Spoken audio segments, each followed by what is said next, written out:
जय Hind dear student, welcome to online class of Shri Ram public school. Dear student, मैं अल्पना पांडे आज आप लोग को आपकी पाठ्य पुस्तक कृतिका का पाठ 2 पढ़ाएंगे, जिसका नाम है मेरे संग की औरतें। मेरे संग की औरतें की लेखिका जो हैं वो मृदुला गर्ग हैं। और बच्चों, मृदुला गर्ग जो है हिंदी साहित्य की एक प्रमुख लेखिका हैं।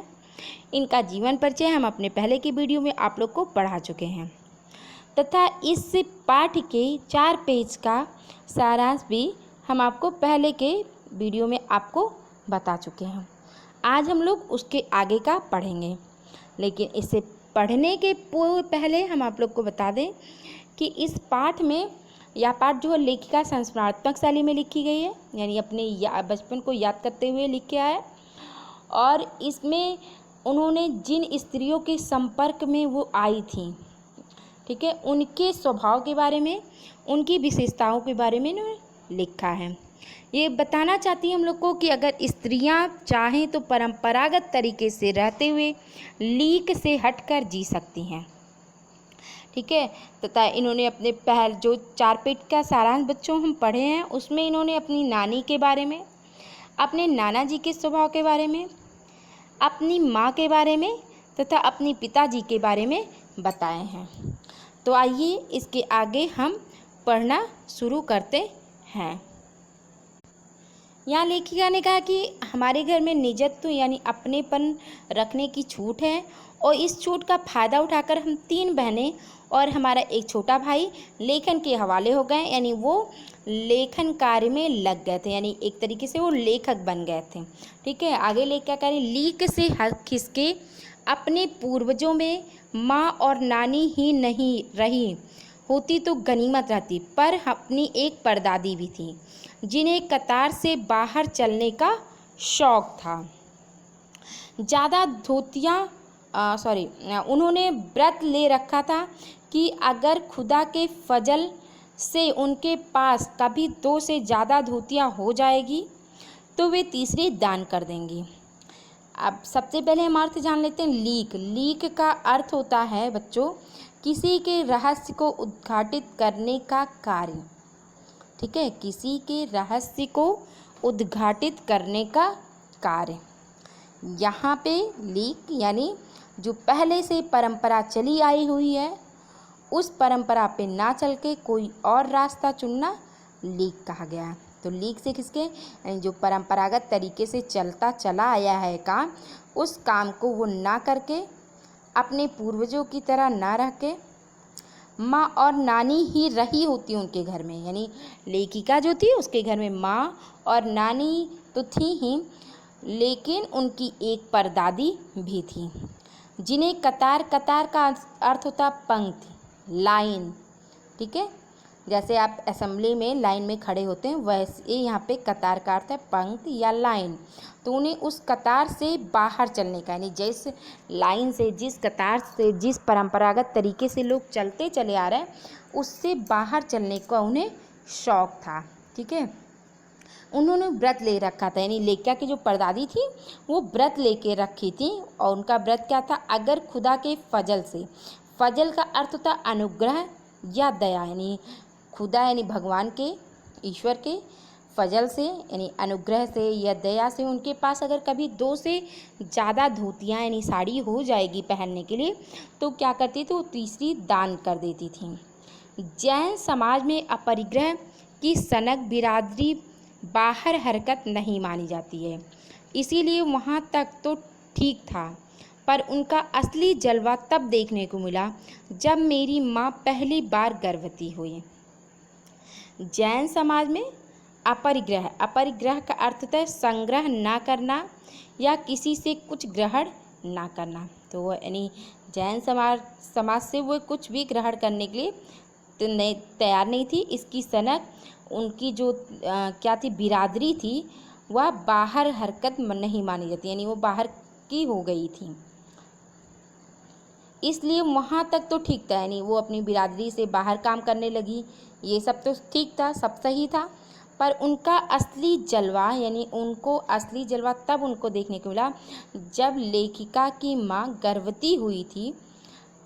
तो लेखिका आगे करिए, मेरी परदादी ने मंदिर में जाकर मन्नत मांगी कि उनकी पतोहू को पहला बच्चा लड़की हो। यह गैर रवायती मन्नत मांगकर ही उन्हें चैन नहीं पड़ा। उसे भगवान और अपने बीच पोशीदा रखने के बजाय सरेआम उनका ऐलान कर दिया। लोगों के मुंह खुले के खुले रह गए। यहाँ लेखिका कह रही, जब उनकी माँ पहली बार गर्भवती हुई थी तो उनकी परदादी ने क्या किया, मंदिर में जाके मन्नत मांगी कि उनकी पतोहू को पहला बच्चा क्या होगा, लड़की हो। पतोहू यानी बहू, ठीक है। जो पोता होते हैं उनकी जो वाइफ होती है उनको पतोहू बोलते हैं।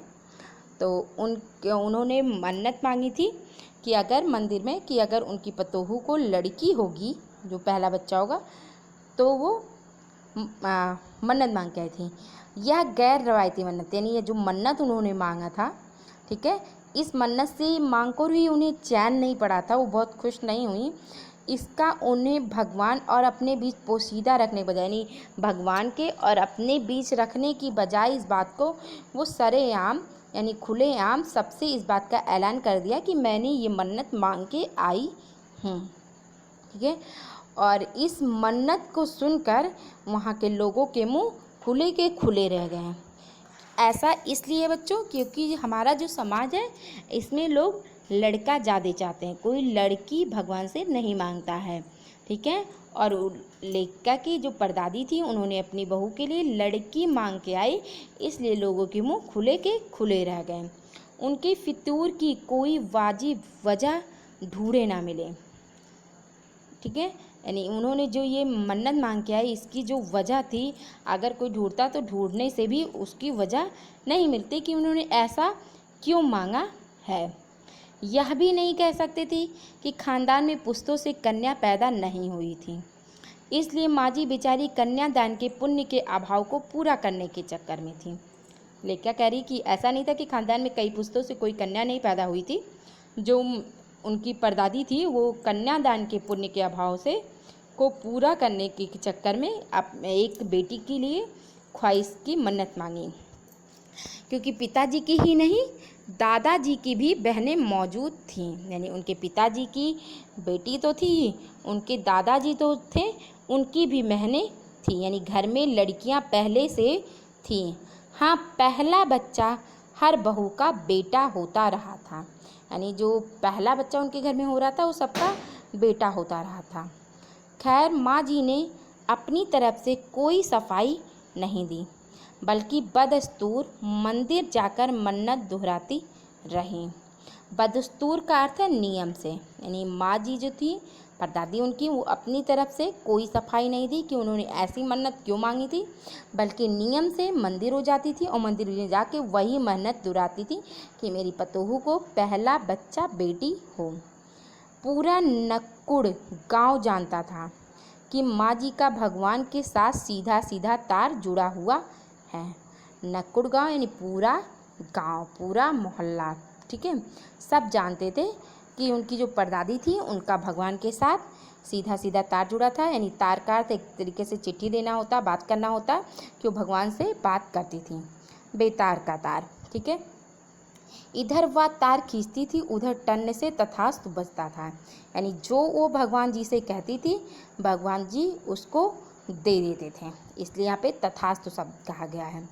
मेरी दादी तो पहली मर्तबा में ही तैयार हो गई थी कि गोद में खेलेगी तो पोती, यानी उनकी जो दादी थी वो पहली मर्तबा में मतलब पहले ही तैयार हो गई थी कि अगर गोद में खेलेगी तो पोती ही खेलेगी, यानी लड़की होगी।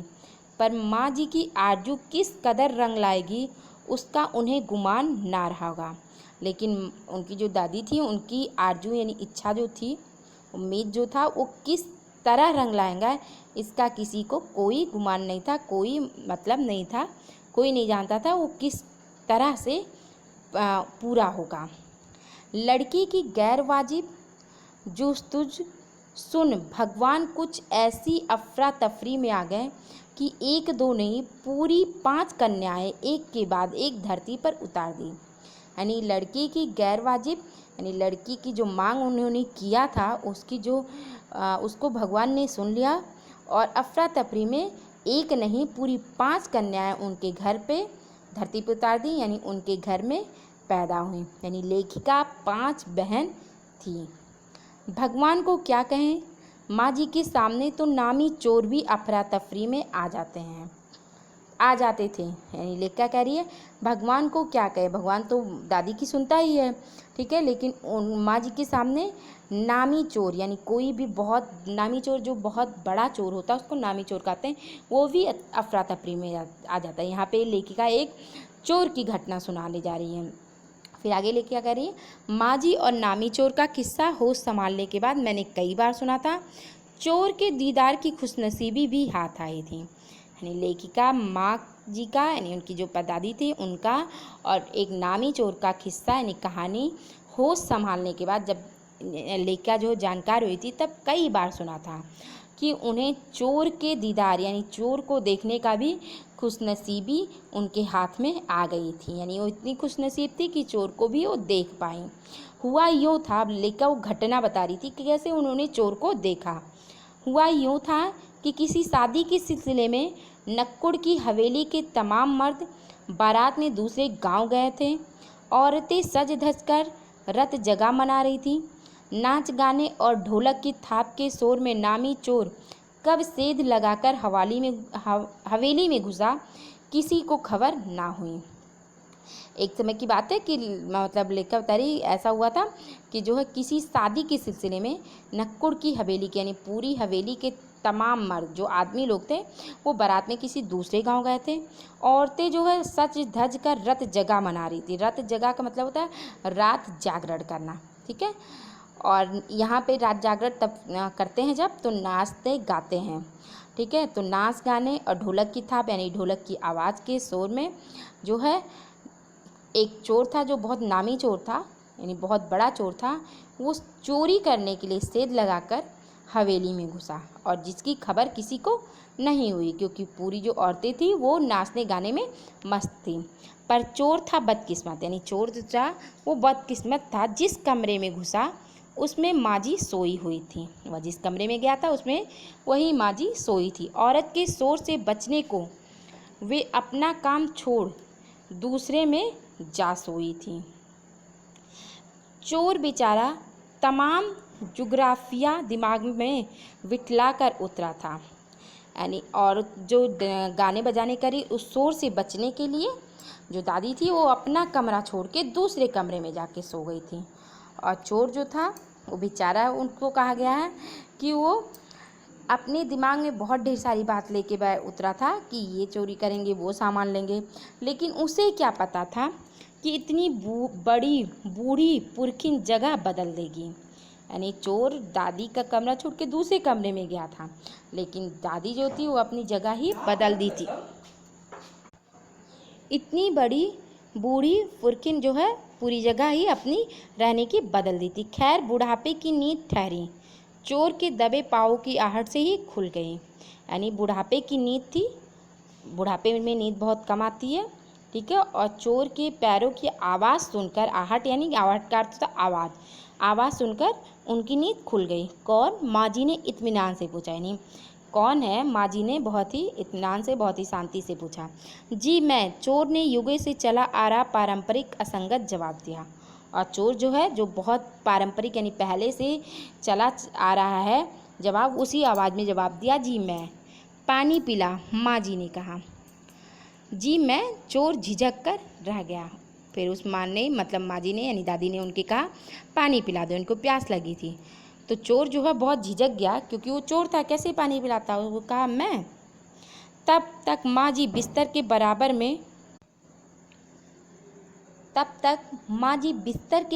में टटोल कर देख चुकी थी कि लोटा खाली था, ठीक है। ऐसा कर उन्होंने कहा यह लोटा ले और कुएं से पानी भर ला। यानी जो माँ जी थे वो जब चोर को कहा कि झिझक कर कि मैं पानी पिलाऊं, तब माँ जी बिस्तर के बराबर में एक लोटा रखी थी, उसे देख लिया कि वो खाली था और उन्होंने कहा यह लोटा ले और कुएं से पानी भर ला, पर देख कपड़ा कसकर बांधे रखियो और तरीके से छानियो।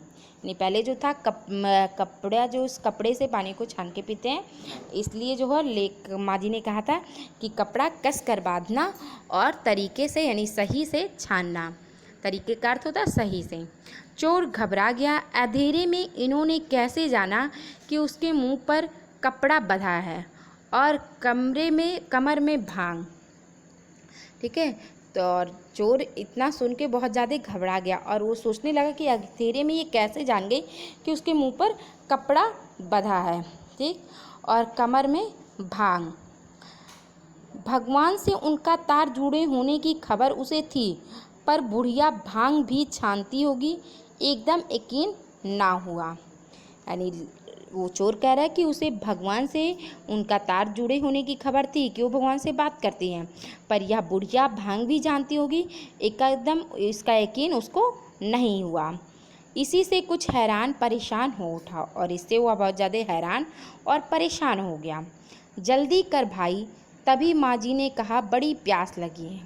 फिर वो परदादी जो थी वो बोली, जल्दी कर भाई, ठीक है, यानी चोर को कहा और कहा बहुत ज़्यादा प्यास लगी है, पर मैं तो चोर हूँ। मारे घबराहट और धर्म संकट के चोर सच कह गया। यानी चोर जो था वो घबरा गया बहुत ज़्यादा और धर्म संकट में पड़ गया कि इस बुढ़िया को मैं पानी कैसे पिलाऊं, और इस धर्म संकट में वह सच कह दिया कि मैं चोर हूँ।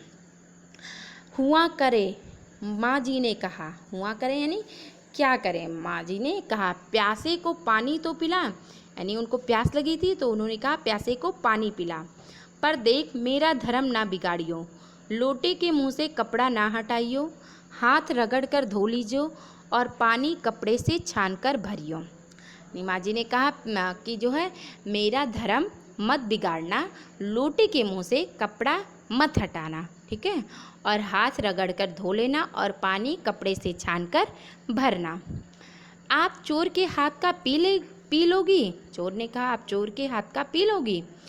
कहा ना रगड़ कर धो लीजियो, सब नाच गाने में लगे हैं, तेरे और भगवान के सिवा कौन धरा है जो पिलाएगा। फिर उस दादी ने कहा कि रगड़ कर धो लीजिए, यानी हाथ को रगड़ कर धोने के लिए कहा, और कहा सब नाच गाने में, यानी घर की जो औरतें थी वो नाच गाने में बिजी हैं, ठीक है, लगी हुई हैं, तो तेरे यानी उस चोर और भगवान के सिवा कौन था जो उन्हें पानी पिलाएगा?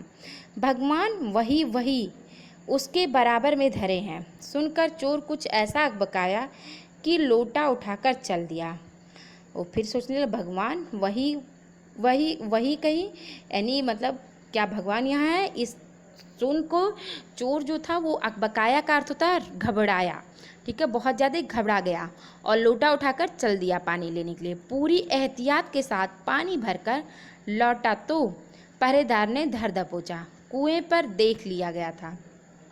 यानी पूरे एहतियात के साथ, यानी पूरे नियम से हाथ रगड़ कर लोटे में पानी भर कर छान कर लेके आया, लेकिन पहरेदार ने उसे धर दबोचा यानी पकड़ लिया। क्यों? क्योंकि कुएं पर पानी भरते समय उसने देख लिया। तब माँ जी ने लोटे का आधा पानी खुद पीकर बाकी चोर को पिला दिया। यानी माँ जी जो थी वो लोटे का पानी खुद पी और बाकी पानी जो बचा था वो चोर को पिला दिया और कहा, एक लोटे से पानी पीकर हम माँ बेटे हुए, अब बेटा चाहे तू चोरी कर चाहे खेती कर। फिर उस माँ जी ने बड़े ही प्यार से उस चोर से कहा कि एक लोटे से, यानी एक ही लोटे से मैंने पानी पिया और तुम भी पानी पिए, और एक साथ पानी एक ही लोटे से पीने की वजह से हम दोनों माँ बेटे हो गए। तो अब बेटा तू चाहे चोरी कर या खेती कर। यानी चोर अब जो था बहुत ही धर्म संकट में पड़ गया। बेटा बेचारा किस लायक रह गया होगा, यानी वह चोर किस लायक रह गया होगा।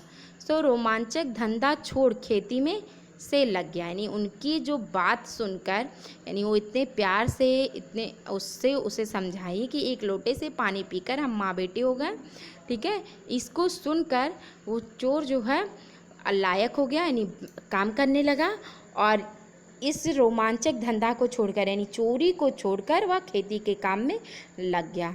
सालों साल लगा रहा, यानी सालों साल बहुत दिन तक वह खेती करता रहा। जब मैंने उसे देखा तो बड़ा भला मानुष बूढ़ा लगा, मुझे डरा डरा हैरान सा।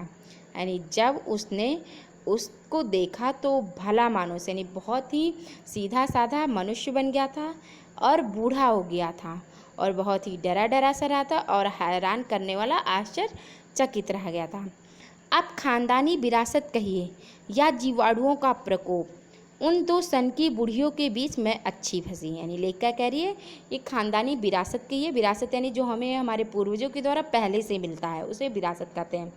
कह रही है विरासत कहिए खानदानी या वहाँ के जो जीवाणु कीटाणु होते हैं उनका प्रकोप कहिए कि उन दो सन की बुढ़ियों के बीच यानी दादी और परदादी के बीच मैं अच्छी फंस गई है।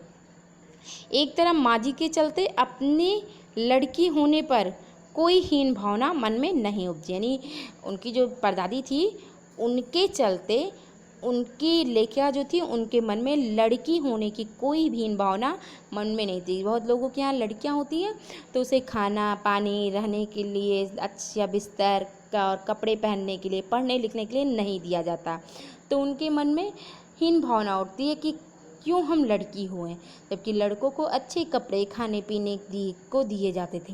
लेकिन उनके घर में लड़की लड़कों में कोई मतभेद नहीं था, तो इसलिए उनके मन में लड़की होने का कोई हीन भावना नहीं था। दूसरी तरफ नानी के चलते देश की आज़ादी को लेकर नाहक रोमानी हो ही रही, और दूसरी तरफ जो था उनकी नानी के चलते उनके मन में भी आज़ादी को लेकर, देश की आज़ादी को लेकर रोमांचक सोता फूट रहा था। तो बच्चों आज हम लोग यहीं तक पढ़ेंगे, इसके आगे का हम अपने नेक्स्ट वीडियो में पढ़ाएंगे। ठीक है, यहाँ पे बच्चों लेखिका की जो परदादी थी उन्होंने ये लेखिका ये अपनी परदादी के माध्यम से ये बताने की कोशिश की है किसी भी व्यक्ति को, बुरे से बुरे व्यक्ति को अगर हम अच्छे से प्रेम से बातें करें, प्रेम से उसे समझाएं तो किसी को भी गलत रास्ते से सही रास्ते पर ला सकते हैं। यानी कोई अगर व्यक्ति अगर गलत रास्ते पे चल रहा है तो उसे हम समझा कर, ठीक है, अच्छे से प्रेम से बातें कर कर सही रास्ते पर ला सकते हैं। तो आज हम लोग यहीं तक पढ़ेंगे। इस वीडियो में बताए गए शब्दार्थ को अपनी उत्तर पुस्तिका में लिखिएगा। Thank you and have a nice day.